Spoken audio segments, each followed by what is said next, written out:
Good. I'm not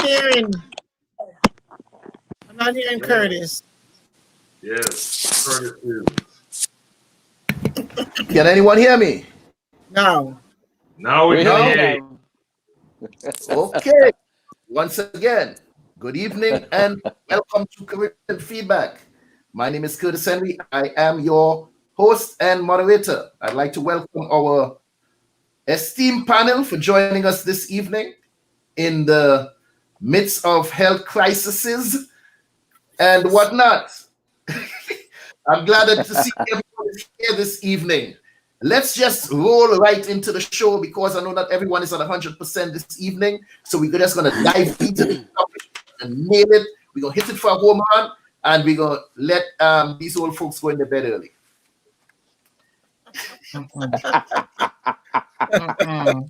Watch it. Miss Forrester, please introduce yourself. Hi, everyone. My name is Karin Forrester. I represent BantuKreations.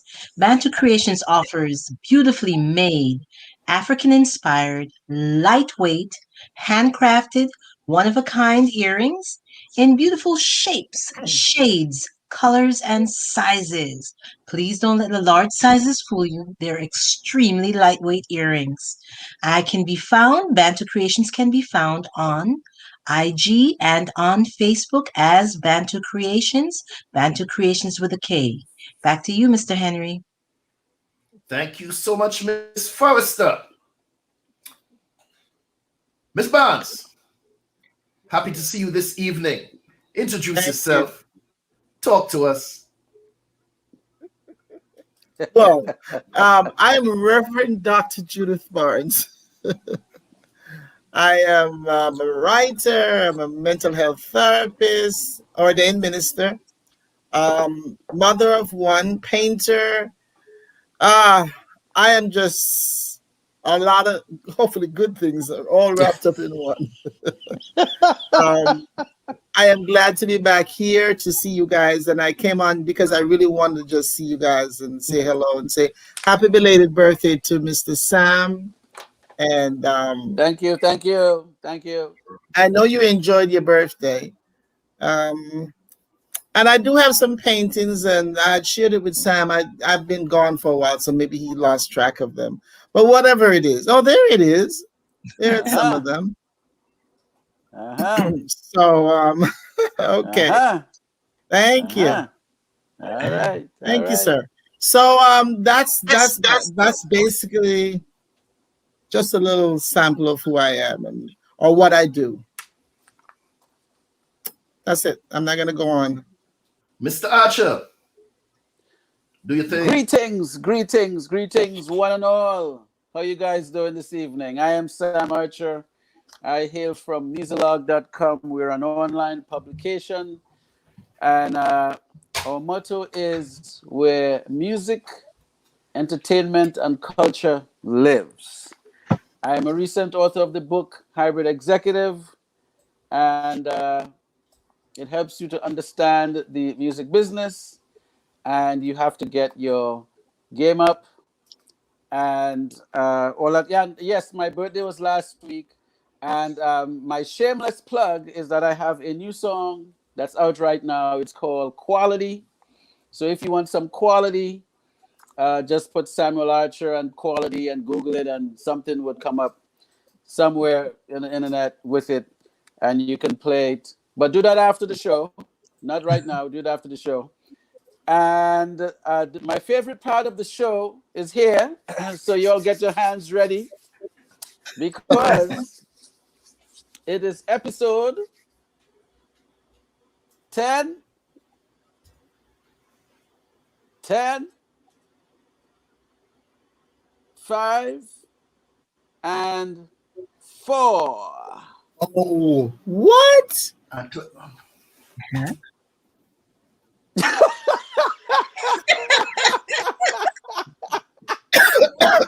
29. Episode 29, brethren. Episode number 29. You see, Sam, you taking it wonderful.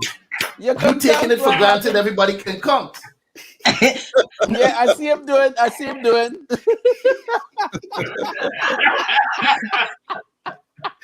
Episode number 29. Congratulations, ladies and gentlemen. We keeping the thing going one week after the other, one foot in front of the next, and we're just pushing forward. I'd like to congratulate each and every one of you for your input. Thank you for your input. We're doing this, and what the song go? Ain't no stopping us now. We on the groove, or we on the move? We're on the move, and we're going. We're keeping it going. All right. We know you can sing. We know you can sing. We know. Mr. Mark Chase, talk to the people there. Yes, I'm Mark Chase. I represent Chase Audit Services. We provide audit services for both government and private industry. If you're in trouble, come to us, discuss it with us. We'll find a way. That's our job. That's what we do. Back to you, Mr. Henry. You know, every time he says, when you're in trouble, give him a call, I get this mischievous idea in my head.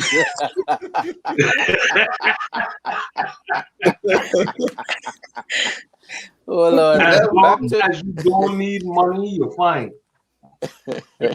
Okay. Once again, I am Curtis Henry, and I'm here on behalf of Caribbean Chatt. Caribbean Chatt provides a platform where we celebrate the history and culture of Caribbean people in entertainment, the arts, politics, sports, education, and economics. We explore the many profound contributions they have made to society. Look us up on Facebook. Look us up on YouTube at Caribbean Chatt. That's Chatt with 2 T's, CHATT.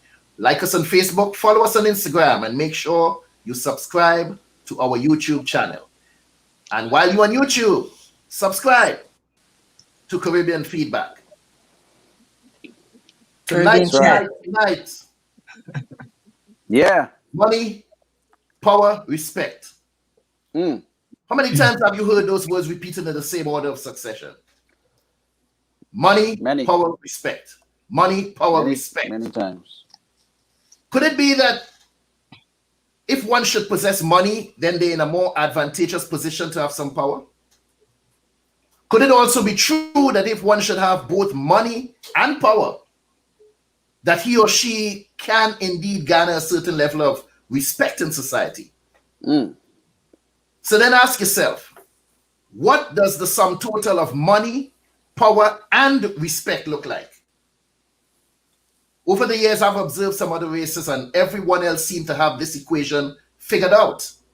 But us, as we begin Black History Month and placing the spotlight on our heroes and sheroes and their accomplishments, I couldn't help but reflect on what some of those that we hold in high esteem had to say about money, or some of the things that they did concerning our dollars. Marcus Garvey, for instance, he spoke about Black nationalism globally.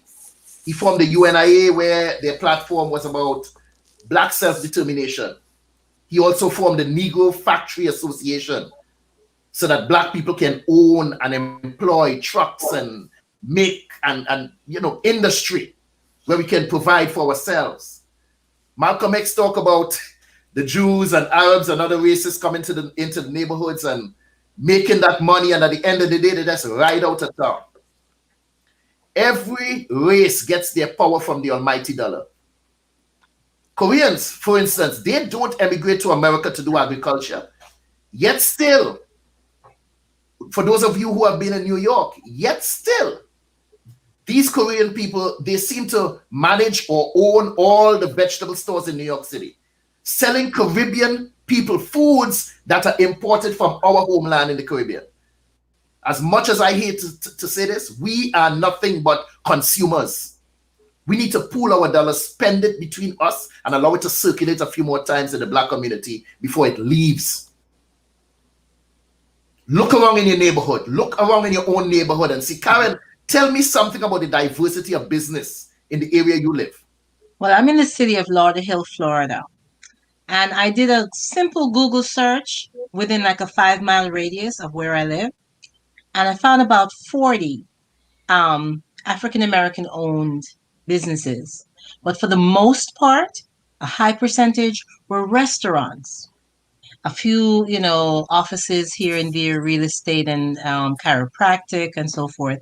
But most of them were restaurant industries, which means that right now, based on what we're going through during the last year, a lot of those businesses are suffering tremendously. That's what I really realized from that search. What about where you live, Mark? The majority, I found that, and something I really found out this morning, that there is I call it a geopolitical divide. I live exactly 1 mile from the Tampa border.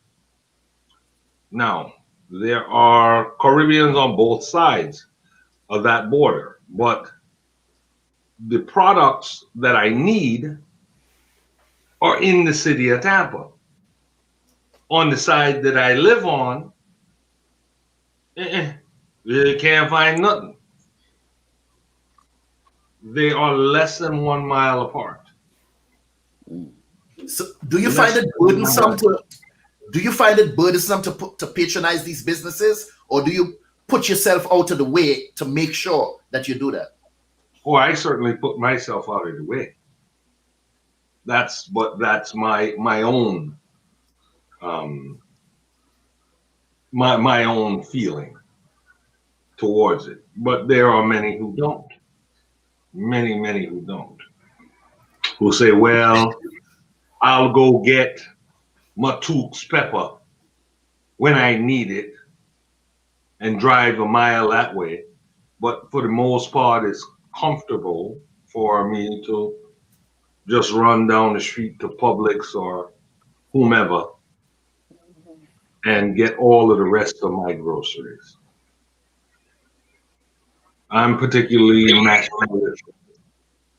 Okay, Judith, I know you live kind of up in the bush. You're wrong for that. You're wrong. I don't know. Do you even hear your native tongue spoken in the neighborhood? Furthermore, for businesses set up where you can patronize and get the things you desire. Very politely, go from me.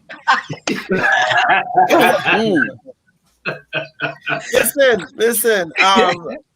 There are a few West Indians, Jamaican stores around, and of course Walmart and Publix carries a lot of the products that Jamaican West Indian products. I like what Mark said. I rather get my stuff from people who sound like me and look like me and whatever. One of the issues that I have is that the prices that we sell stuff for is a little bit higher than what Publix and Walmart sells it for. But I am big on, I will buy from our own to encourage. But I've had an issue for many years from when I lived in New York, and I remember there was a time when there was boycotts of Asian stores. And I think we talked about this many months ago. And Jamaicans and other West Indians were complaining that the Asians didn't respect them and they didn't this. And I think they actually started to burn the people's store down. And I was very angry. You said this was in New York, Judith? In Brooklyn. I think it was in Brooklyn. Oh, no. Please, you're tarnishing my name. I was at the forefront of that struggle. So if you started talking about us burning stores, I had nothing to do with that. But I never said I was at the forefront of the boycott on Church Avenue for Red Apple and the other stores. I was one of the leaders of that boycott. All right, Mr. Henry, maybe my facts are a little off, Don't charge me, because I have very little energy. I just go to sleep sitting right here. Anyway, the way it came at me, listen to the news and what was going on. I have a problem with us not being businesslike. And one of the complaints was that the Asians didn't want to touch our hands. You don't need to touch your hand. You need to give me the money and I give you and whatever. We need to do a transaction. But my complaint is this, and it's still my complaint. How many times have we passed our own stores to go to the Asian store? How many times do we pass our own stores to go to the white man's store? And we go in there and complain about how they treat us. Why are you going in there? Why are we going in there? Why don't, and this is the other thing, why can't we get together and put a mall together? Pure West Indian. Why can't we? Well, there are in the Bronx. Now? In the Bronx, yes. Now. Okay. Well, I lived there. I lived in New York in the late, well, earlier than that, but in the early 80s, and I left there in 95. I was living there before that, but I didn't see a lot of cooperation. And then you would see these stores that say Jamaican and West Indian. I'm like, what the blows and skirt you mean Jamaican and West Indian? We're all West Indians. So there are a lot of things that I have an issue with too today, is that I would rather buy our products. I would rather deal with people that look like me. But I'm telling you, we kind of undercut each other so badly, so often, that after a while it's like, you see, I have a very simple theory. The white man will take our money, the Indian man, the Chinese man, whoever, and they don't really care about us, and they don't care about not caring about us. They just want the money. And the attitude, let me give them what they need so I can get rid of them. And then we complain. I don't want to feel that way, because when I go here, I go right down the street, and it's a Chinese man when I come in the store. Hey, boy, where you do? He's a Jamaican. He's a Jamaican. When I go to the halal store to pick up goat and so on, he's Trinidadian. Okay. You see? So it's we. So it's improved. So it has improved. So it has improved over the years then. It's not them. And I've never felt that way. However, there's a simple saying, and I don't mean to be disrespectful. We come in many different colors, but money's only one. Yeah. At least in this country. Yeah, yes. In this country, money's only one. So we have to sort of get beyond ourselves. And if we want to make the solid color money, we have to ignore our differences. I hope but that you said something just now, Mark, about us coming together and opening a mall. Well, first, we don't even know how to come together to do a shopping plaza, a shopping strip. A mall is a big piece to bite off and chew. Now, first of all, I would like to see something like this from the ground up and not just going into an existing building, because once again, we don't own that. So Sam, I want you to jump in on this part of the conversation. Why aren't most of us landlords, as opposed to living a constant life of tenancy? Which answer you want? Do you want the Hollywood answer or you want the truth? The truth. My personal feeling, and this is my personal feeling, okay, it may offend, but it's just a feeling. Offend. Let's go with opinion. Let's go with opinion. Those of us who grew up in different religious faiths, or persuasions, we sing many songs where we say this world is not our home. And it permeates through many dimensions of our experience. So if you're living in this with the theory of the Lord is coming soon, in a way, psychologically, it puts you in a way where you don't want to plant any roots, or you don't want to plant a foundation to build something. And some people understand when it says occupy until I come. Some people don't understand the occupy till I come. Some people just believe that, okay, Jesus coming soon, or God coming soon, or the end is near. I will just rent something until that time. So that is just one area that we have. But we also have other dimensions, and I don't want to use them as a crutch in the conversation. But when we look at what happens to Black Wall Street, we look at what happens to communities that did put that effort in to create a financial stable type of thing. We realized that apparently we were messing with other people's money in some way or fashion. So whatever we had to do had to be destroyed or messing with killed. Our money that somehow other people think belongs to them. Correct, but I'm being sarcastic on that part. Oh, yes. So it when we come to, you see, I think psychologically we have to be, and this is a worldwide thing, by the way. Psychologically, we have to be the number one consumer. Once we change that dynamic, it messes up the economy for everyone else. So when you look at the Caribbean, CARICOM has to tread softly, because if they become too strong, a lot of prime ministers' planes will be falling out of the sky for no reason. Same thing with Central America. Same thing with South America. So a lot of what we have to deal with is not just us deciding to say, well, let's go build a mall, or let's go build this, or let's go build. We've been trying to build stuff for a while. Since slavery has been ending, we're trying to build.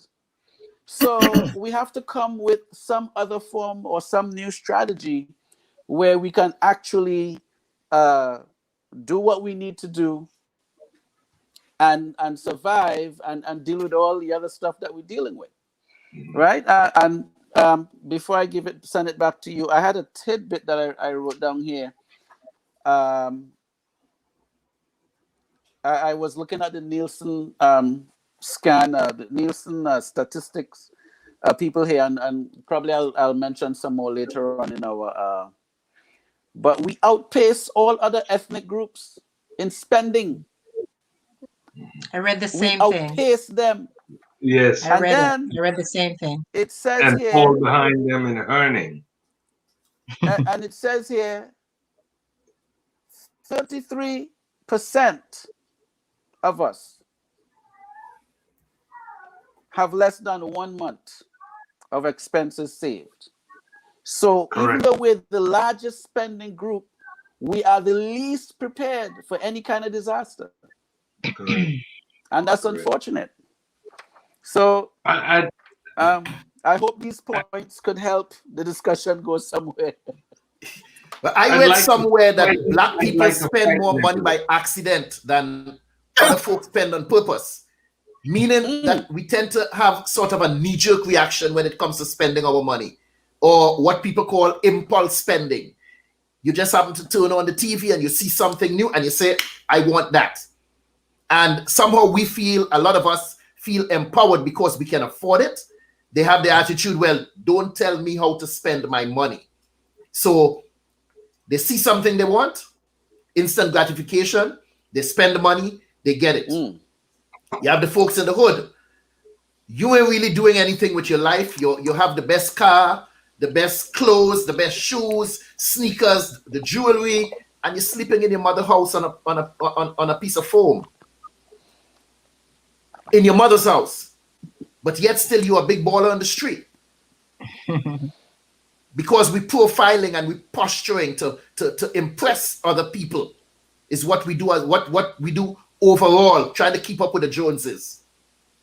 And it's not getting us anywhere. In Fort Lauderdale here, especially at nighttime, you drive around and you see in some of the areas with houses. I've counted one time about a dozen cars in one yard, which means you have about 12 people in there who drive and they live in that same house, which means most of them go to work. Why is it that when income tax time comes, half of them can pool that dollars together? $3,000 a piece, 7 of them, $21,000, buy another house. And keep repeating this process until everybody have their own. We just seem to spend and waste money too much overall as a people, and it's getting us nowhere fast. Mr. Henry, I'm gonna bow out in a few minutes, but I'd like to say this. Everything that you guys are saying, like what Sam said about the spending, I always like to go back, or I'm taken back to the root of things. What causes things to happen? And I truly believe, as I've done for many, many years, I believe that we are still having issues with our worth, our value. And if you don't know who you are, and if you don't know your value, it doesn't matter how much money you get, it doesn't matter how much money you make, you're going to be misguided, you're going to be misled, and you're going to spend. You're going to spend foolishly because you don't have a basis, you don't have a core value.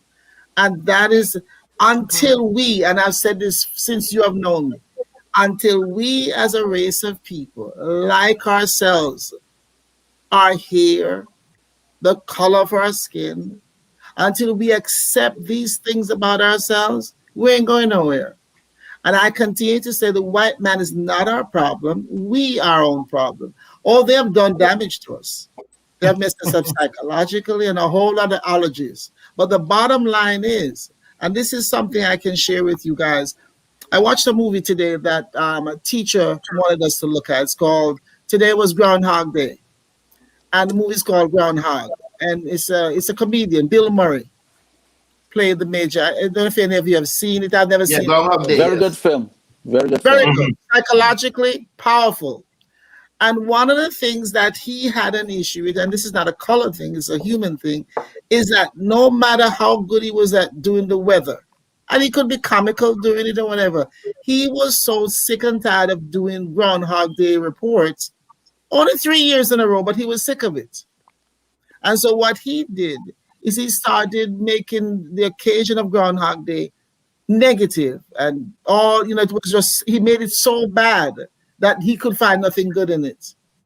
And so he kept repeating bad choices, bad on Groundhog Day, because he was so twisted in his head about what his own value was.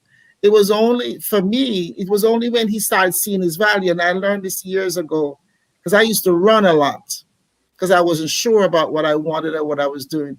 And I learned many years ago, they said, learn to bloom where you're planted. Some of us are running all over the place looking for us when we are where we are, and we need to find out and do the best where we are, what we can do. So one of the things I got out of the movie was the same thing I'm saying here. Until we recognize that as he would step off this sidewalk into this freezing cold water, he kept doing it. His shoes he kept getting wet every time he did it. Until he got tired of doing that, nothing good could come from what he wanted to achieve. And until Black people, and I was talking to a coworker about it the other day, until Black people say, I am fine with my hair as it is. This was not an accident.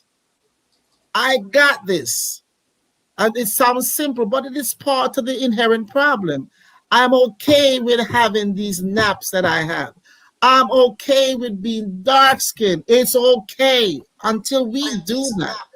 And Not we only- mean it. Not only is it not an accident, it's beautiful. Okay. It's It, absolutely it beautiful. is part of a plan. So I'd like that's my perception. That's my. I'd like to frighten everybody now because I am the most ear ear least spiritual person on this panel. There's one thing I remember is Proverbs 3:31. Okay. Okay, envy not your oppressor, and choose not his ways. Envy not your oppressor, and choose not his ways. Right. Only thing That's that I can powerful. remember. Right. Okay, the only thing I can remember, and that's what I choose to do. But you That's see, why I will go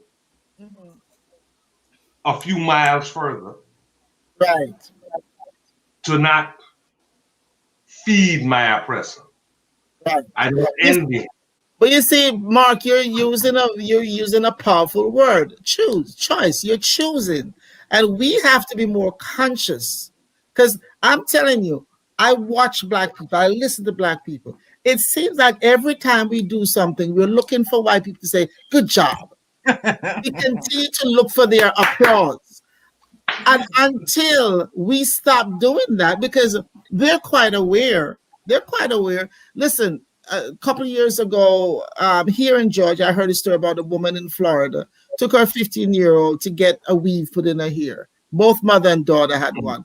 Now, I don't know if you've been into these stories. I don't know, because I went there with a lady who was getting hers done. I went to think drop off some breakfast for her. She was gonna be there a few hours. So first of all, you ain't gonna take my time. You're not taking 4, 5, 6, 7 hours to wrap up my head. And then It I'm takes going to beat my head later on. And it takes I'm far not doing longer than that, Dr. Judith. I know, I It takes know. a day, So literally. she went with her daughter, and when the daughter, because they throw the hair on the floor, they're not even hygienic about it. The hair on the floor, because I've seen it. And so the girl, they go home. Child is 15 years old, and she start this, and she said, "Mom, is something wrong?" Something had gotten into her scalp. And the mother said, "Look here, let me tell you something. It's $150 I just paid. Shut your mouth. Oh gosh. I don't want to hear about it." Well, the child died the next morning because some whatever creature was in the hair and seep into her scalp. And You want me to tell you what that is? You want me to tell you what that is? Tell me. And this was leading up to my very next question. Right? I'm getting to your answer, but I want you all to go into this. Karin, I want you to join into this also. I know Judith has to leave. So I want the two of you all to talk about this part and what it is I'm asking you now, and I'm answering your question or clarifying that for you, right? I want for you all to elaborate a bit on the millions of dollars that we pour into this beautification industry with the hair weaves and the hair products that they claim that they manufacture for black hair and for black women. Now, but Karin, I want you to get into that, and Judith, cover that before you leave for me, please. I'm going to go back. Sorry. Hold on. Let me finish. Let me answer this part. This situation with this young girl, what a lot of them don't realize is the source of that hair. You buy real human hair where or some dead person, and the maggots and whatever it is that they cut from a dying person, they take that and put it into your head, and that stuff need to live, crawl into your scalp, and start to feed on you till it gets to the brain. Yeah. They're buying dead people here and walking around and talking about, real human hair. They stop taking care of their own and prefer to put on somebody else's. It's not all garbage. It's not always dead people. Let's make that correction there. Oh yeah, I know. But I've read more cases where they have dead people here on the head. Anyway, talk about the money part for me. Okay. the same Nielsen statistical report that Sam referred to is what I read on quite extensively.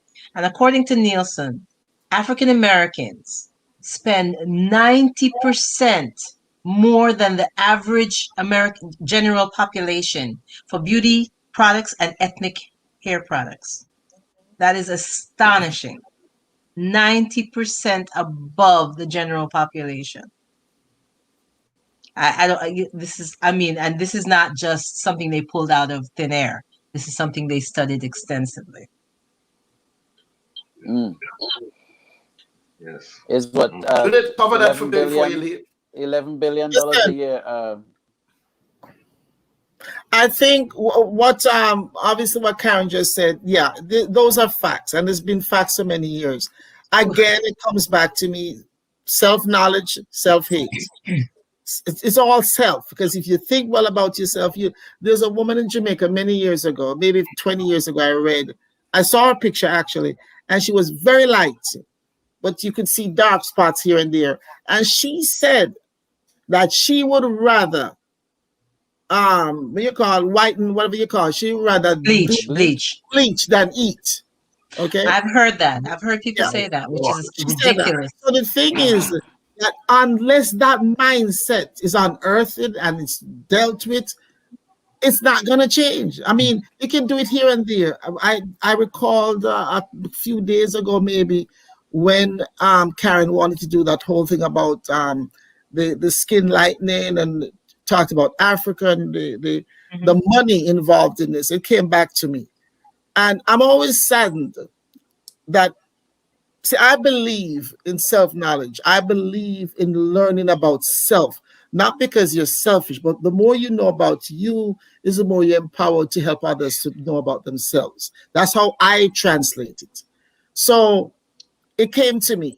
And I'm saying to myself, when do we get the mess? And I'm going to start writing a lot of editorials. I have to, because I've tried to avoid it. But I'm going to write them. And one of them is I'm going to write to the Black community. And it don't matter if you like me, doesn't matter. I am saying, at what point, forget about white people, at what point do you say I am okay with this? I am okay. It's acceptable to me. Because I'm telling you guys, and you already know this, I'm not saying anything new to you, until we get to that place. Puerto Ricans will travel 5 miles, 10 miles to get their products from their own people. Chinese will do the same thing. They will take care of each other.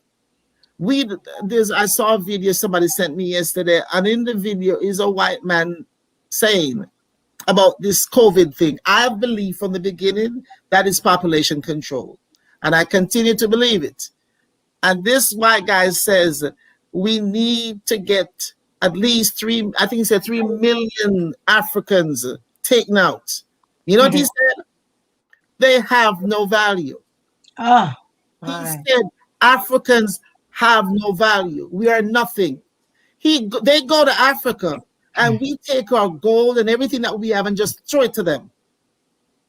And then if you look at what's his name, Bill Gates and his wife, they need to ban the two of them. They need to they need to just tie them down in America, let them stay here. Because the first thing they want to try all these vaccines and stuff, they want to go to Africa. And I wrote in a response to her and him the other day, I said, keep your behind home and leave the Africans alone. And just leave them alone. But you see, the problem is that I will say that, but African will welcome them. And until we stop looking to these people who are, let me tell you something, guys, and I'm sure you all already know this. White folks ain't no better than nobody. You understand? They're just a lightened version of us with different hair. They got problems, money problems, sex problems. They got a whole bunch of problems. But we have, from over time, put them on a pedestal and thought, Black people do not realize that they're poor white people. Black people don't realize that they're poor white people. Like, what are you, stupid? A waste of white skin. Listen, Lyndon Baines Johnson said, this is the way America is with racism. Lyndon Baines Johnson said, the poorest financially, the poorest white man with the least education thinks he's better than the Black man with the highest education and the greatest revenue, financial revenue. That is what the white man, as poor and broken as they are, and uneducated, they think they are better than the richest, most educated black person. So guess what? Let me go to a comment. I am just Georgiac or Georgia K. She said, us black people do not appreciate the value of our own money.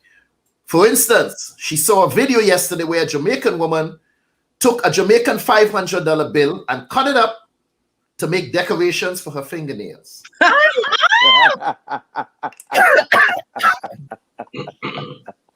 Now, Whoa. That's a two-sided argument now, because we don't know how much a $500 bill worth. That might be 3 cents. We don't know. Curtis, That's not the point, is it? Let me just say this real quick. You see what you just said? That is the problem. We, and the world does it, we gauge everything according to America. So it's not it's not 500 Jamaican dollars. It's 500 Jamaican dollars in relation to 500 US. Until we start seeing 500 Jamaican as 500 Jamaican, regardless of American money, we're going to be in trouble. We gauge everything on America, how America is run. It's done all over the world.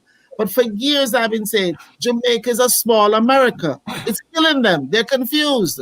We've got to stop measuring ourselves against America. First of all, America doesn't have as much as they pretend to. They go all over the world and steal from other people. You understand? They've been doing it for many years. So they go and they take bauxite from Jamaica. They take this, and we freely, because they're white and they're American.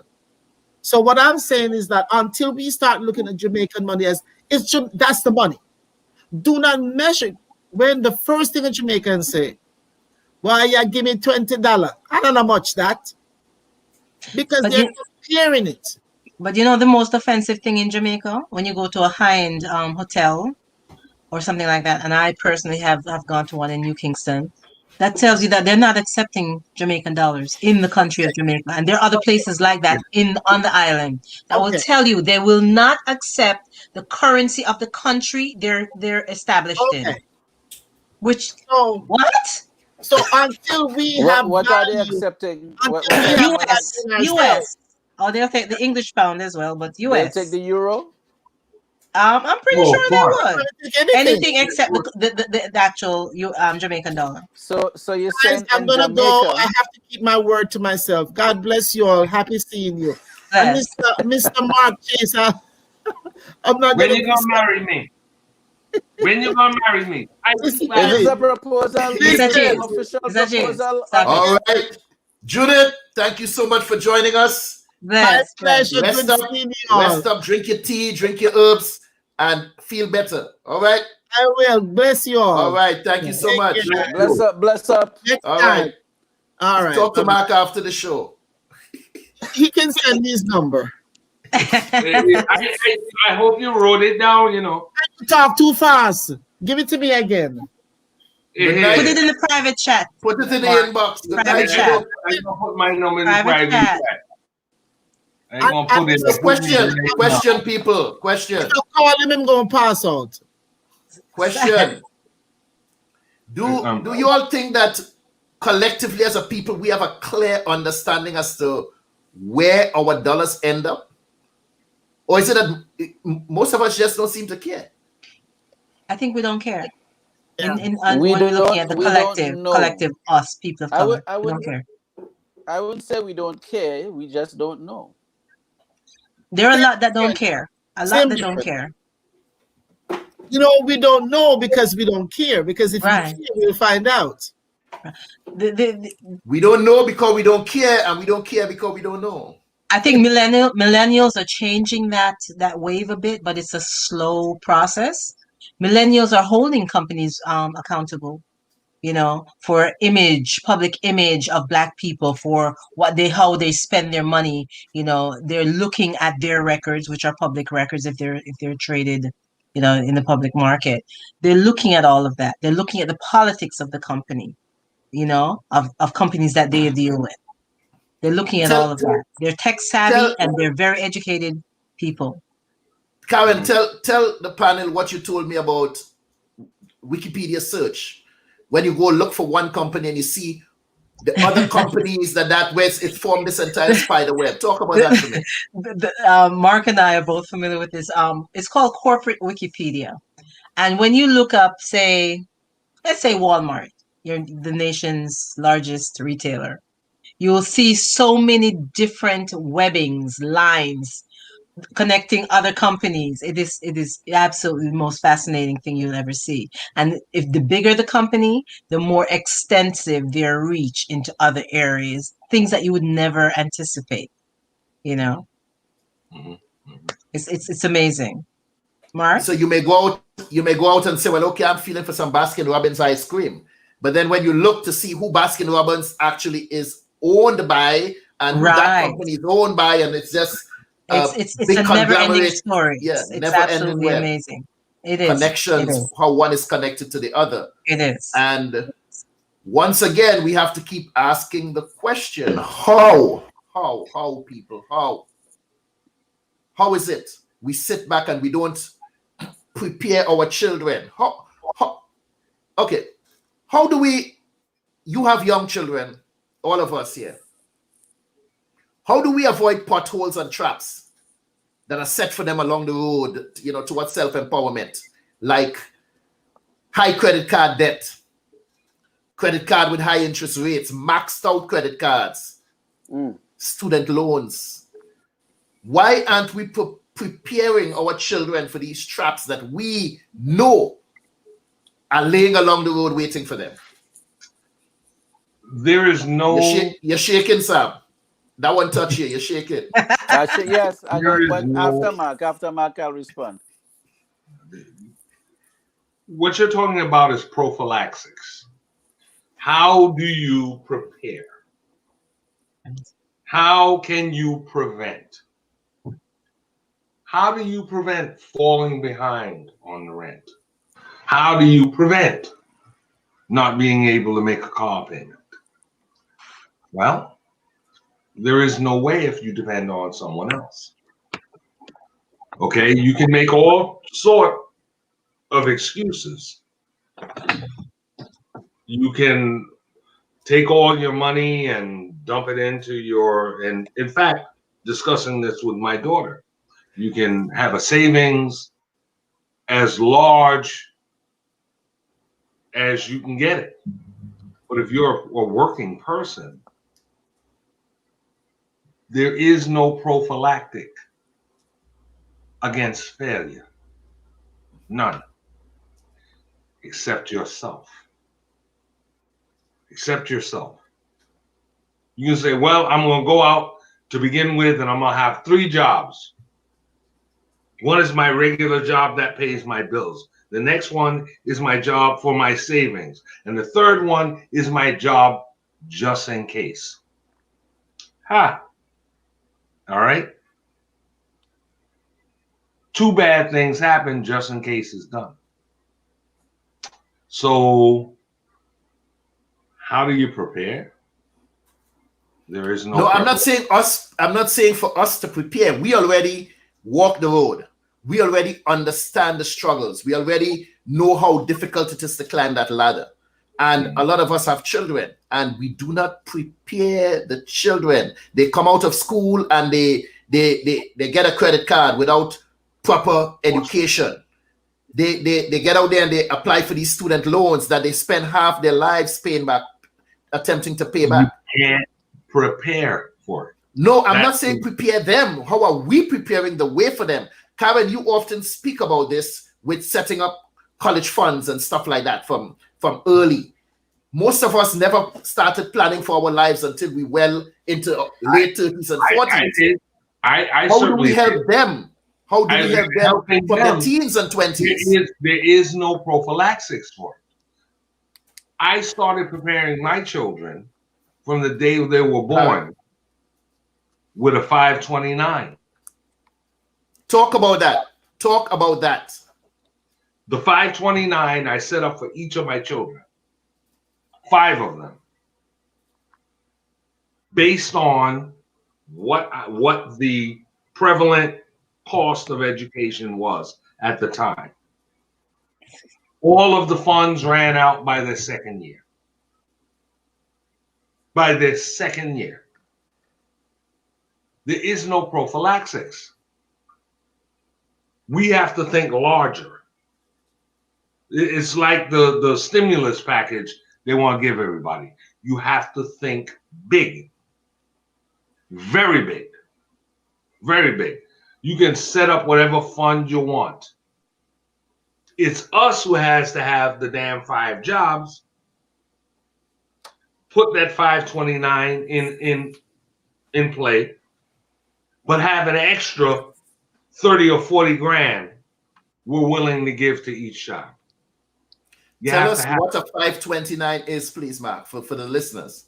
A 529 is an educational, it's basically what's the easiest way to put it? It's a trust fund, an educational trust fund for your children that gains interest at a very low rate.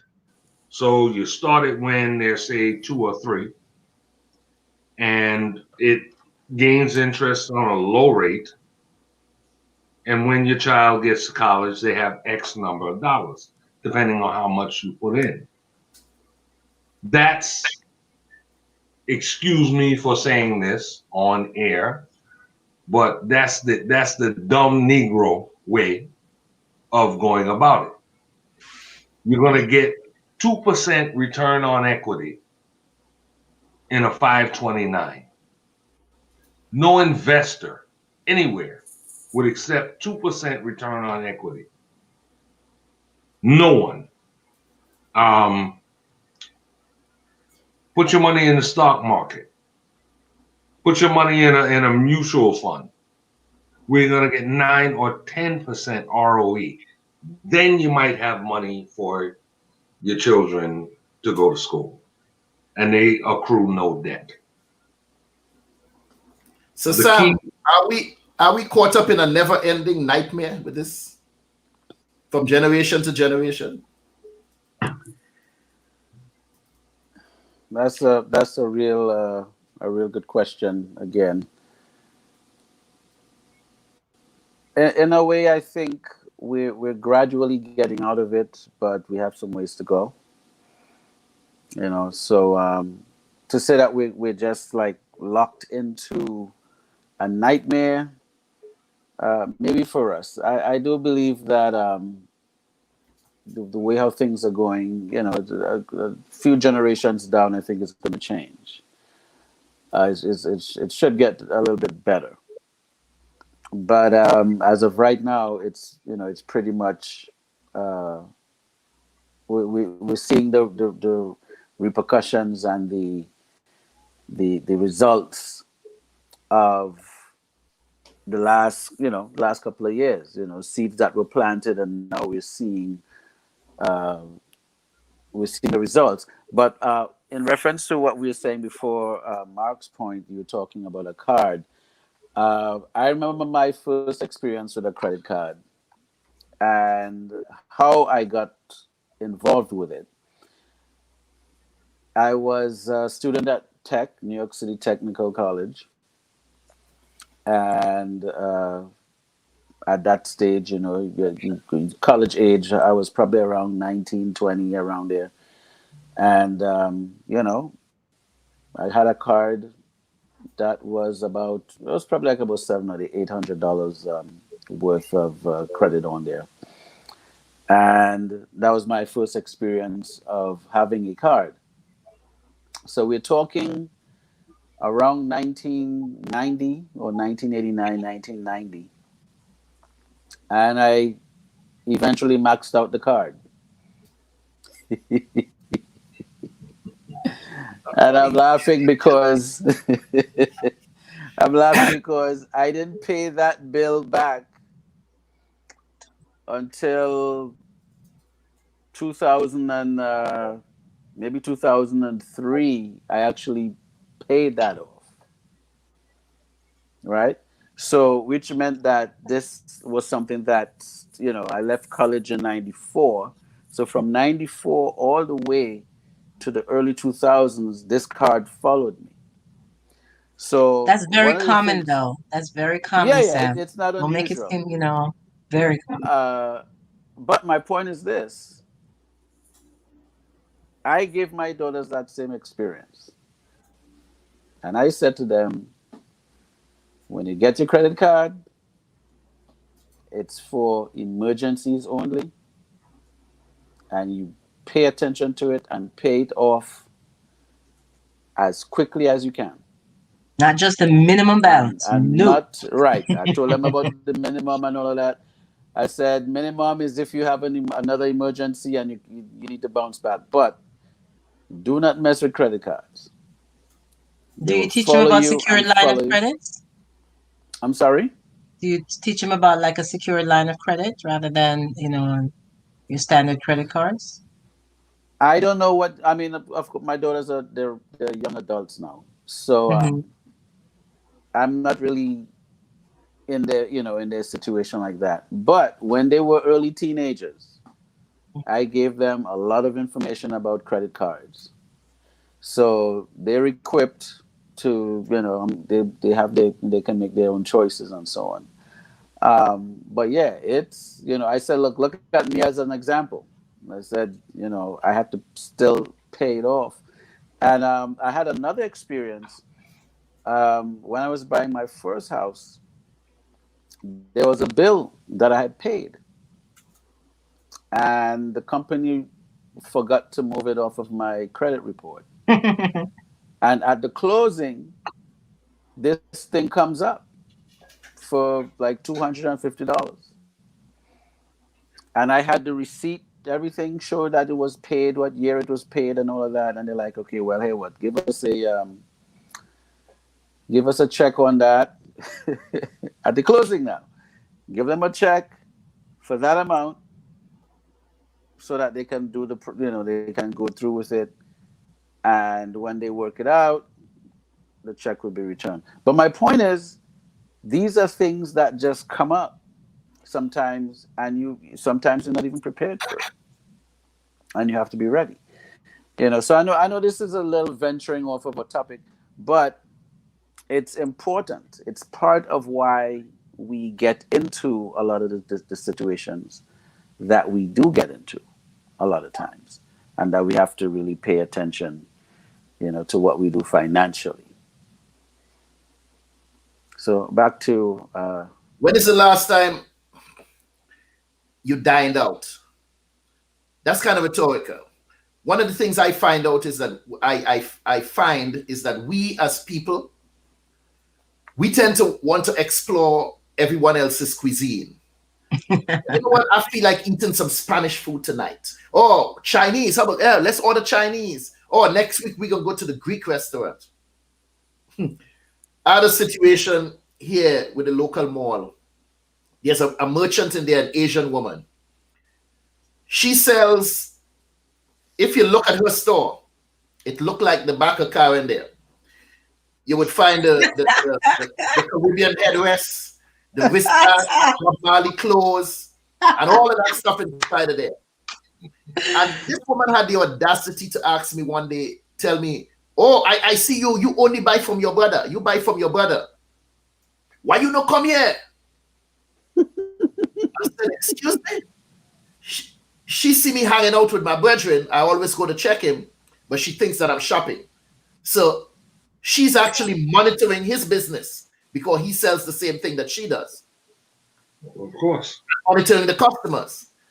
So this woman approached me and asked me why I only shop by my brother and I don't come to her store. I said, I noticed you have a Jamaican flag up there. You from Jamaica? This is outside the store, a big 3x5 Jamaican flag. I said, are you from Jamaica? She said, no, but my customers are. I fly the flag for them.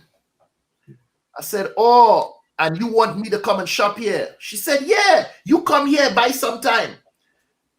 I said, when is the last time you had a doubles? She said, huh? When is the last time you had a double?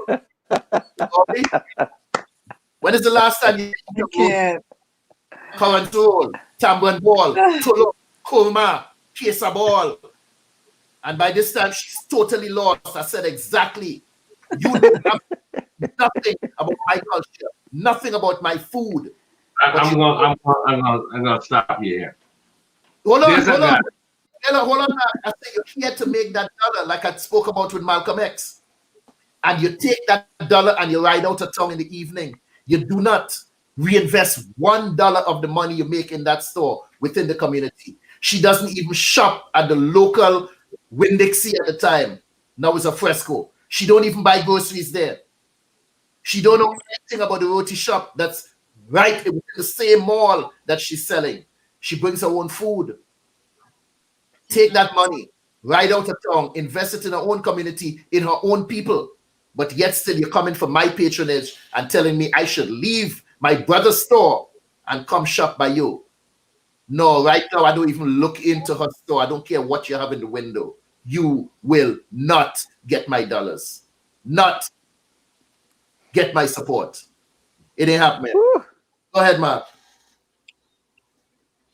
There's a guy that was here. He's since closed down. His family closed down the store in Tampa. When I first got here, he was in the middle of West Tampa, affectionately known as West Tampa, a Italian place called De Piero's. And he was the only white person who would serve blacks in the city of Tampa. And he said very simply, I'm not worried about the color of person that walks in here.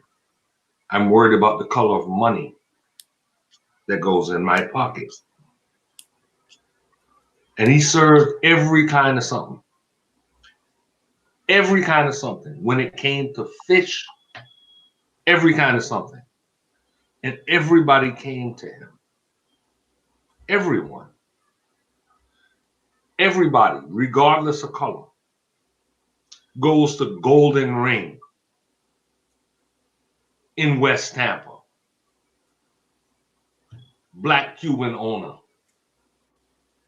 Because they serve the best of the best. You can have a plate of oxtail, you can have whatever you want. Right there. Money has one color. At least here. At least here. Okay? That's not the issue. The issue are we willing to reach out? Are we willing to reach out? It's time for us to stop waiting for somebody else to reach out. And it's time for us to reach out. It's also Yes, please, please. No, I was just gonna add something to that. Just statistics. But when you see the numbers are so incredible. Since 1990, Black consumerism industry has grown 275%. Since 2013, it's been $1 trillion industry. By the end of 2023, projected to be $1.5 trillion. At what point are we going to be producers and stop consuming from everyone else and start producing our own? Mm-hmm. That's the real question. That is the real issue. Let us show some That's love. the real issue. That is the real issue. That is the issue. I want to show some love to some of the people here. Credit Will spoke about the Asian lady, and she said, Credit Will said that that woman is doing her customer research, which is one of the things that we don't do, customer research. And that woman was doing what she's supposed to do, but she picked on the wrong one, baby, not me. Good evening, Sherelle. Good evening, Sherelle. Good evening, good evening. And Credit Will also spoke about the real cost of bad credit over the years.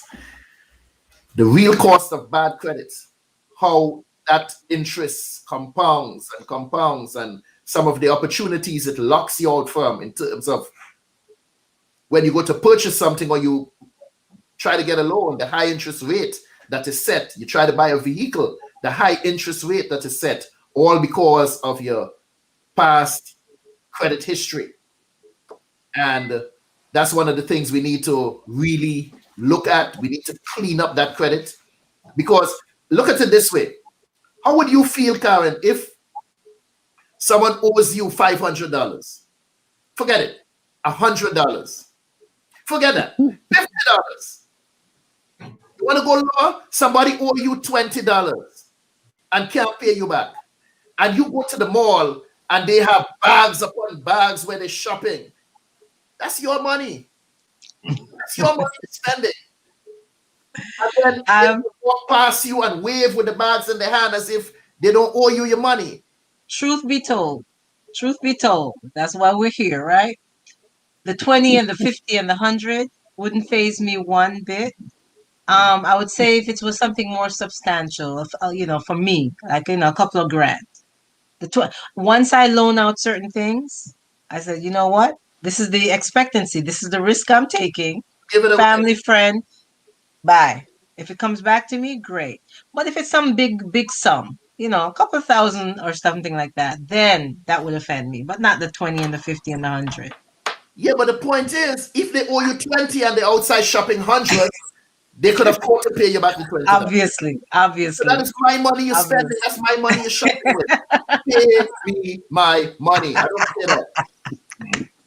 I don't play that. No. I learned something. I didn't think I had learned it. Actually, it's from my father. And my father, when he was divorcing my mother, told me to come to court with him on the final day when the judge was going to make his decision. I will never forget this in my life. And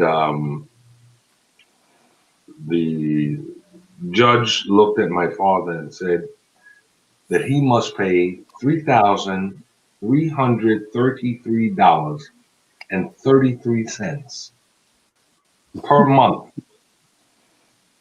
month to my mother until the day he died. And I took a breath.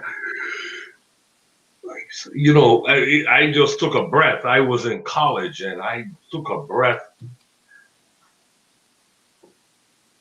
And my father didn't flinch.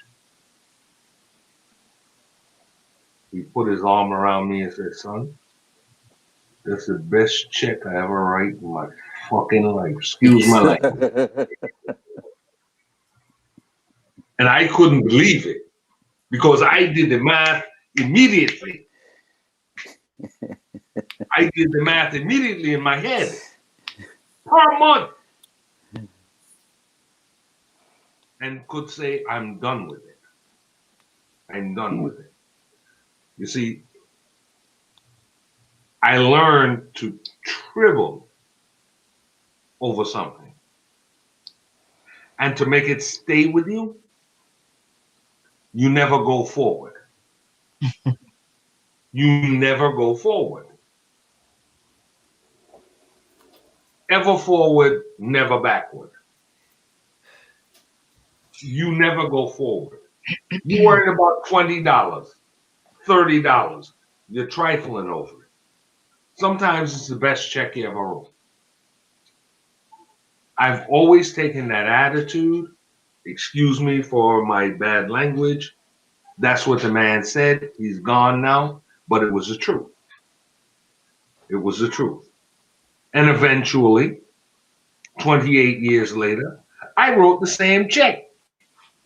And I put my arm around my son and said, it's the best check I ever wrote.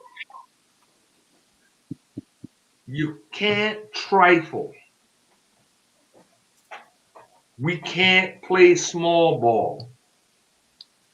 We can't play small ball. Not as a people, not as individuals. We're constantly playing small ball. Oh, so and so owe me $70. That's small ball. Well, I just use that as an example.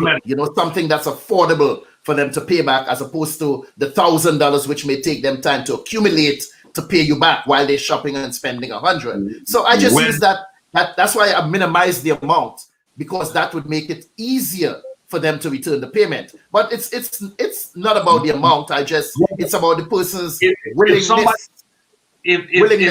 If you give somebody $20 and you have to spend your time is money, sir.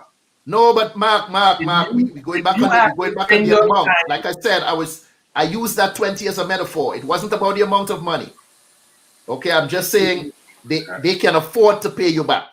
That's what I'm trying to say. They can afford to pay you back. But anyway, we're running down on time. What I'd like for everyone to cover before we close: how can someone who's been on the wrong track when it comes to supporting us, when it comes to spending their dollars,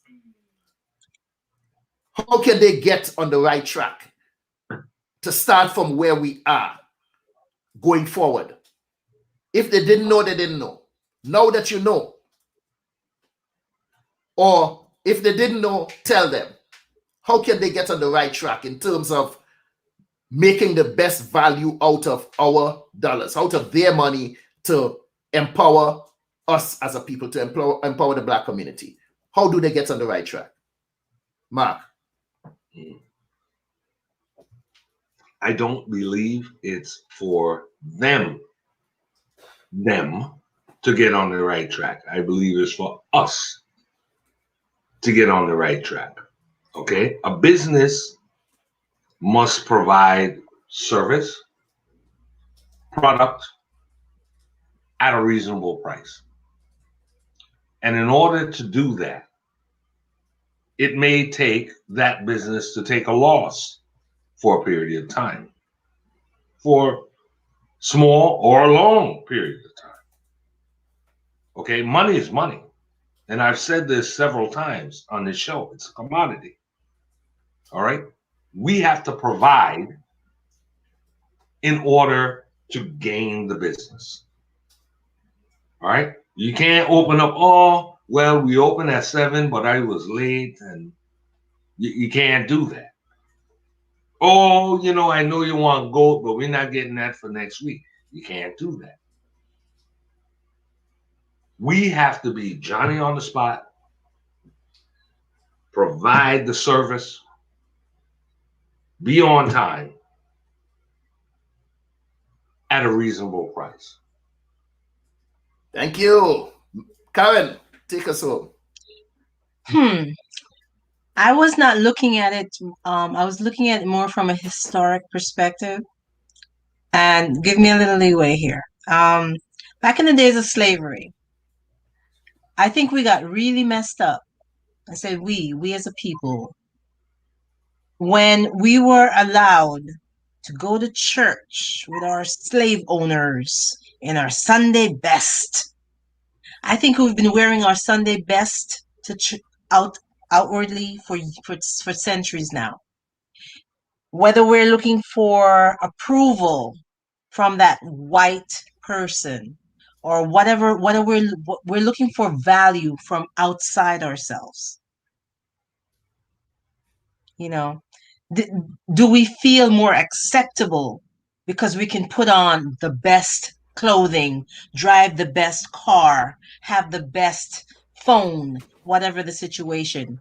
We're judging we're using the material to put the value on ourselves. And I think we've been really twisted for a really long time. And it doesn't seem to be going away. And that is how I view this whole situation, that we've got to give up some of this materialistic nonsense and get back to the roots of things, put the value in the family, in building, or what we've discussed on this platform before, generational wealth, until we get to a point of generational health. And, diminish our dependency on the material to show our own value. I've never believed in any of that, but I see that here, and with each generation in this country, it gets worse. Sam, how can someone who's been on the wrong track start over on the right track? Well, it may not be necessarily in the order that I have here. But I have 4 points that I think our listeners and viewers can use to lay out their priorities. That's 1. 2, to be disciplined. 3, to be focused. And 4, to make sound investments. You had to plant something. And I like this conversation tonight because it mirrors a lot of what we have to deal with, not just collectively, but individually, you know. And one of the things that we have to look at too is the circulation of dollars within the community. Mm-hmm. And when you look at the different communities, how many times that money circulates in that community in comparison to how much it circulates for us. And if we should translate that into our human body in our own blood circulation, we are really dead. We are practically dead. If it only circulates once,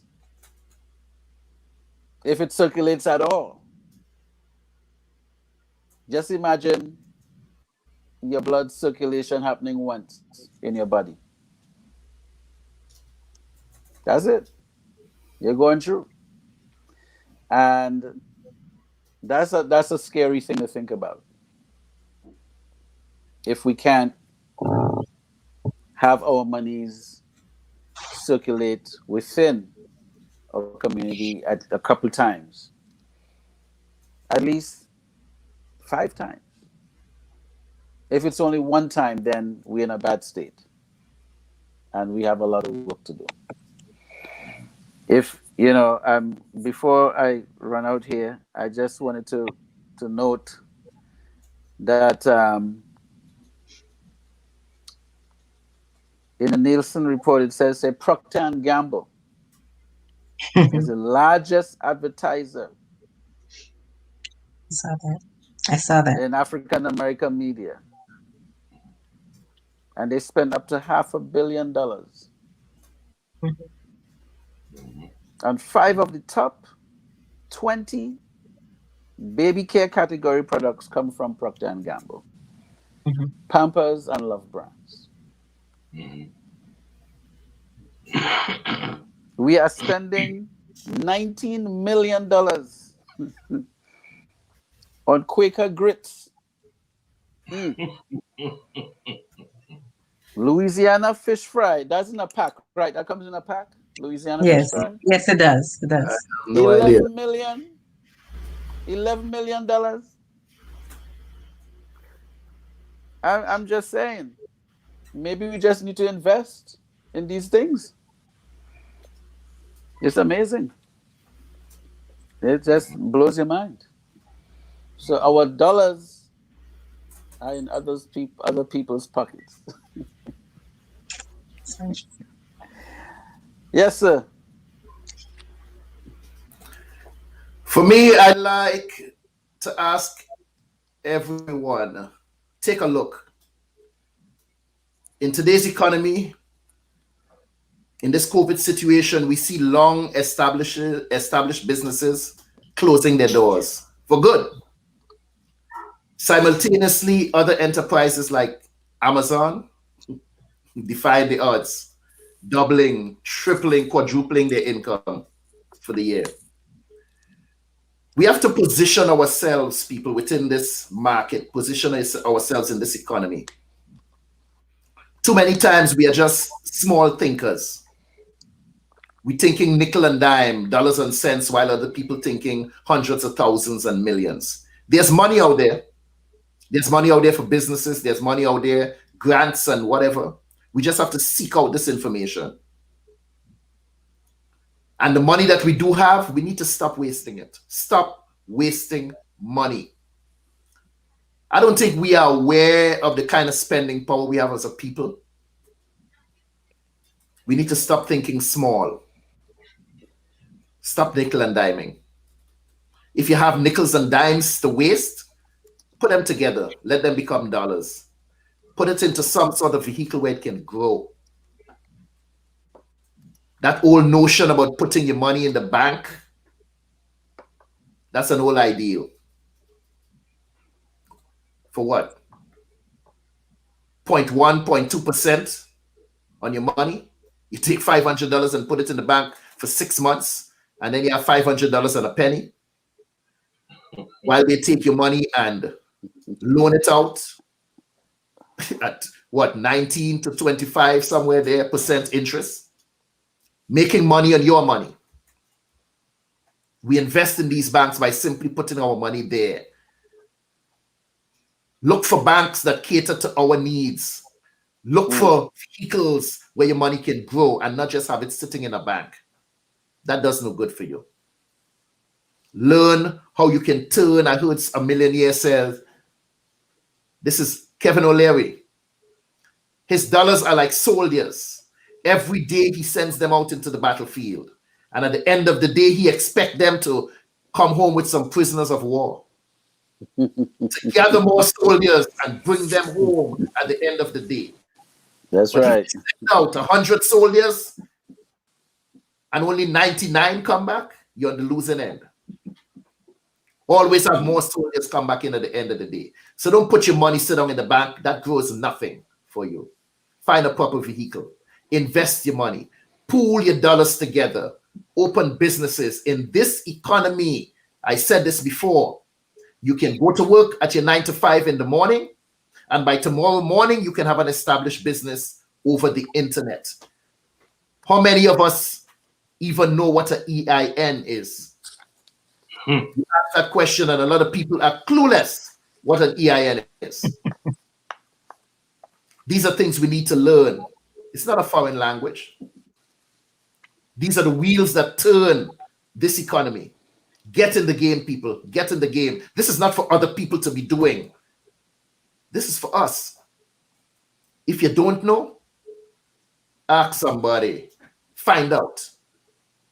Visit the institution of YouTube and get your learning on. There's so much you can do there. So much you can do on YouTube. Stop just looking at music videos and a bunch of cats and dog videos and safari videos. That has its purpose. But educate yourself as far as your dollars are concerned. Because if you spend it and you're spending it against yourself, that's what you're doing. You're working against yourself. You're working against your people. Find ways for your money to bring home some prisoners of war at the end of every day. Thank you all so much for joining us. It's been a pleasure. Bless.